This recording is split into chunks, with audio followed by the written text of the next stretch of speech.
మరియు పనికి ఆ దాసుని వాడు సోమరి వాడు, నన్ను అన్యాయస్తుడిగా ఎంచిన వాడు, పనికి మన్నవాడు, కృప పొందడానికి వీలు లేనివాడు, సోమరి అయినా వెలుపట చీకట్లోనికి శ్రేష్ఠులైంది. అది నా ఏరియాగా. వెలుపట చీకటి సాతాండు, నా ఏరియా వెలుగు, వెలుగు సంబంధం నివసించే చోట. కృపను సద్వినియోగం చేసుకునే వారు వెలుగులో దేవుని వెలుగులో నివసించే చోట.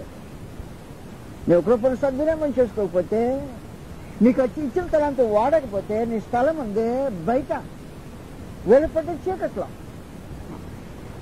ఉన్నంత మాత్రాన్ని పెద్ద ప్రమాదం కలగల. కానీ దాని తర్వాత దాంతో జత చేసిందంటే అది ఘోరమైన ప్రమాదకరమైన సంగతి. ఏం చెప్పంటే అక్కడ ఏడ్పును పండ్లు కొరుకుతుంది. యుగాలు కృప పొందటానికి బదులుగా మనిషి తన సామర్థ్యం చేత, బాధ్యతారహితమైన జీవితం చేత అనుగ్రహించబడిన దాన్ని సద్వినియోగం చేసుకోకపోవటం చేత సోమరి అయినా చెడ్డదాసుడుగా కృప అనుభవించడానికి అవకాశం లేదు అని ప్రభువు తన సందేశంలో చాటుగా తెలియదు.